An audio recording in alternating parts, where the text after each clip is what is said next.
So yeah, the two big takeaways from this before we get into other stuff, of course, Khris Middleton went absolutely crazy in that fourth quarter, and hopefully Trae Young is okay. I don't think I've ever seen a guy step on a referee's foot, and that being the reason he goes to the locker room, but that happened. After that, Trae had that missed layup with, I think it was Connaughton all over him. He had the missed open three, and the Hawks offense just seemed a little less dynamic in the last stretch there, and the Bucks were small, I believe, which allowed them to switch, and that mattered.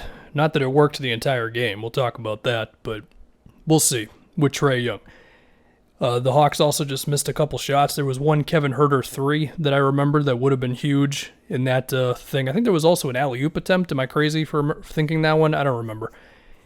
Anyway, the other thing is Khris Middleton. My goodness. I mean, the guy made like 6 jump shots that I didn't like in that fourth quarter. The craziest one being that one in the corner where it was just the ultimate heat check of I'm just going to go up with this thing, and he had no doubt in his mind that it was going through. A couple of them were in transition and all that. There was that turnaround jumper that I think gave him 38 points, but man, a lot of that was just Khris Middleton being like, get me the ball and I'm just going to make a shot right now. Not a whole lot of game planning, maybe some off-ball movement if I don't remember it exactly, but yeah, I think, what do you have, like 18 points in the fourth quarter or something crazy like that? It was nuts. And this is kind of the thing with Middleton. I mean, he's not going to do this every game, but when he does, you're of course going to appreciate it. And for a decent chunk of this game, it seemed like Atlanta was going to win this. And to talk about what happened with the Bucks defense, so I think Brook Lopez played a little less minutes in this one. I mean, of course, they were small the last like 5 or 6 minutes. And the drop defense has been a little more aggressive. It's still a drop when Lopez is out there, but like he steps up first, backs up a little bit as Trae Young goes. Trae had at least one floater over Lopez that I remember in this game. And Trae was also beating the switching defense. I mean, he had a 3 over Giannis, a long 2 over Portis. There was like 1 3 where he just kind of sidestepped and Drew couldn't get to him. There was another super deep 3 in the first half. It seemed like, honestly, nothing was working against Trae Young in the first half. If it wasn't that, then they were fouling him, right? And as far as what happened in the second half, besides potentially Trae being hurt a little bit, maybe the switching defense just finally made it a little tougher on him. But even then, he still had open opportunities. So it might have just been bad luck on the Hawks' part more than anything. And they would like to think that Trae can keep on killing whatever the Bucks throw at him. In terms of math, I mean, if it's a 3 with Giannis in his face versus a floater with Brook Lopez right there, I would imagine the Bucks still feel okay about that stuff. I mean, I know I know the conversation about drop defense and all that, but it's like, it's better than giving them a layup. It's better than giving somebody an alley-oop or a wide-open corner 3-point shooter. It's better than fouling him. I mean, it's tough. These are NBA players. They're really good. I know that sounds really basic. Anyway, to think about Giannis's game. So, the thing with Giannis, I mean, a lot of it's the normal Giannis stuff. It's transition, it's offensive rebounds, it's cutting to the rim, it's setting screens, then getting it on the roll and all that. But the one thing they're doing a little bit more is they're giving it to him in ISOs along the baseline. And the one thing the Hawks have is ignore PJ Tucker. When it's not that, it seems like it's pretty successful. I feel like, I mean, I don't have the numbers for the plays in front of me, but it seems like a lot of the time it's either a foul, a basket for Giannis, or it's a shot for somebody else. Now, of course, the Hawks would prefer that it's a shot for someone else rather than Giannis just putting them in foul trouble or dunking on their heads all day.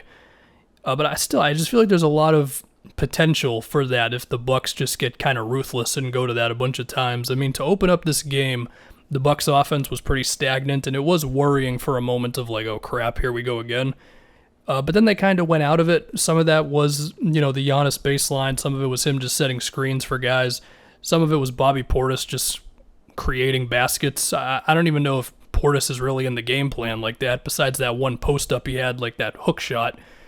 But him simply existing generates buckets sometimes for Milwaukee, so that's huge.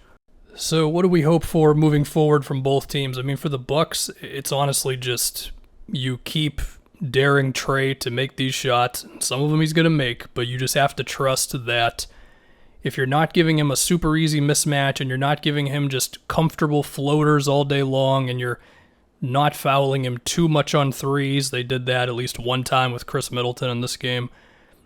Then you would hope that it's enough, assuming you can also close out to the shooters. I mean, there were definitely some times where the Bucks' perimeter defense just kind of broke down in this one, where it was like an open Kevin Huerter three or Gallinari, and of course you don't want that.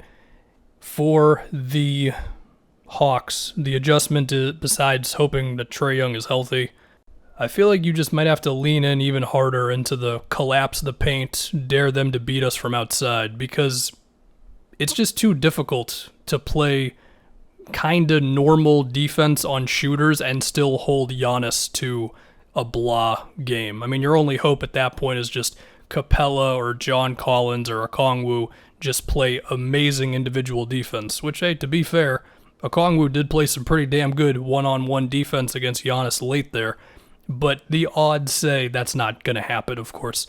Now, if you're going to lean really hard into that stuff, I mean, look, the Bucks have had shooting droughts in this playoffs. Drew is still struggling. They're already not guarding PJ Tucker anyway. I mean, you might force the Bucks to put Bryn Forbes out there, and then you can just attack him all day. So that's the main thing there. Of course, if Khris Middleton keeps shooting like he did in the fourth quarter, then you're not going to have a chance, but you would imagine that does not keep on happening. Same thing the Bucks can tell themselves when Trae Young hits difficult threes over whoever might be on him. So, yeah, man, Game 4, it's pretty much the whole series. I mean, it's 2-2 or it's 3-1, and I mean, if the Hawks could come back from 3-1, then okay, I'm officially speechless if they could pull that off. So they're going to have to win it. Other things to make note of, Gallo was huge in this game. He had some post-ups on Drew going at the Bucks switching defense. He had at least 1 3 that was just a catch and shoot off of the perimeter defense falling apart a little bit. But he also had a couple plays where he just sort of created something out of nothing when the play was dead, and I think that's something Atlanta is managing to do a lot right now.